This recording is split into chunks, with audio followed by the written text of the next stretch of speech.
Today, we're going to talk about a parenting idea that feels, well, it feels totally backwards from everything we're told. The idea that to raise truly successful, happy kids, the secret isn't to do more, it's to intentionally do less. I know, it sounds crazy, but stick with me. Does this sound familiar? The nonstop shuffle between activities, the feeling that you're a full-time chauffeur, the constant pressure to fill every single minute of your child's day with something productive. If you're nodding right now, you are so not alone. But what if all that running around isn't just exhausting? What if it's actually holding our kids back? Okay, let's just pause and really let this number sink in for a second. Half. 50% of students think their parents care more about their GPA than about them being a good person. This right here is the core of what some researchers call the achievement trap. It's a massive warning sign that our good intentions are getting lost in translation. And here's the real kicker, the ultimate irony.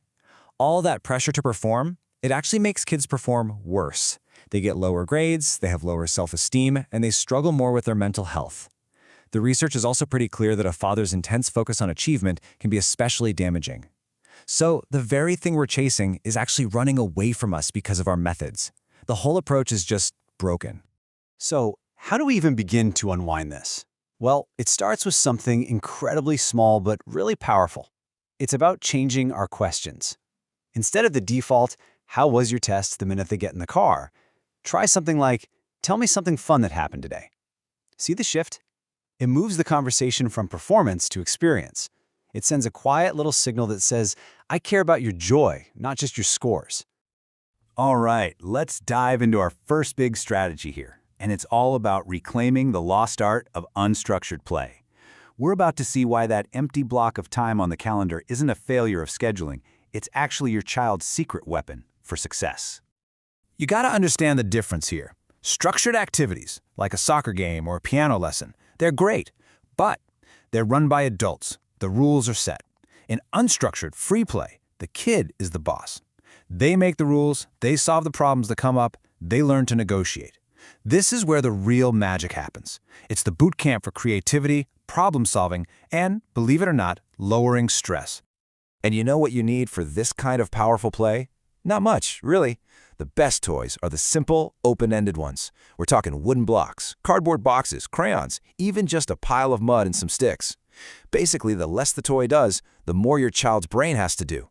But none of this works if the world around them is still spinning out of control.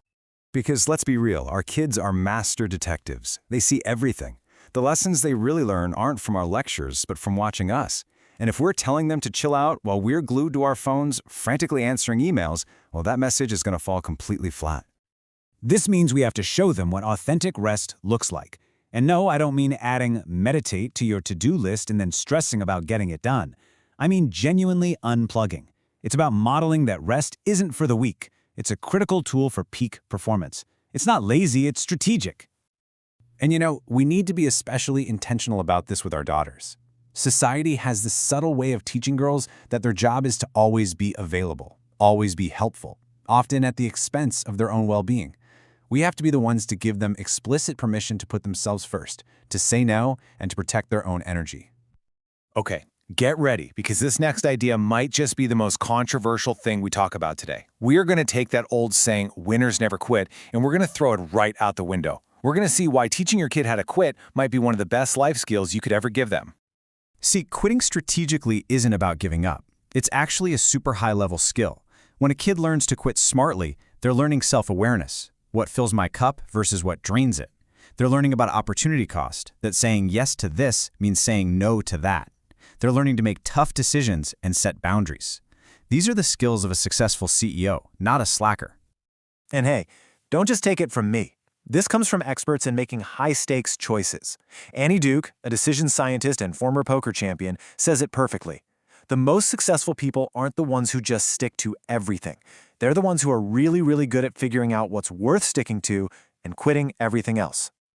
Okay, you're probably thinking, but how do I do this without raising a kid who just bails the second things get tough? Great question. The answer is something called the hard thing rule from researcher Angela Duckworth. It's this beautiful, simple system.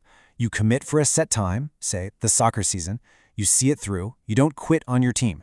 But at the end of the season, the choice is yours. continue, or pick a new hard thing. It teaches both grit and autonomy.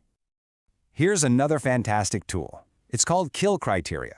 This is where you and your child sit down before they even start and agree on what the signs will be that it's time to move on.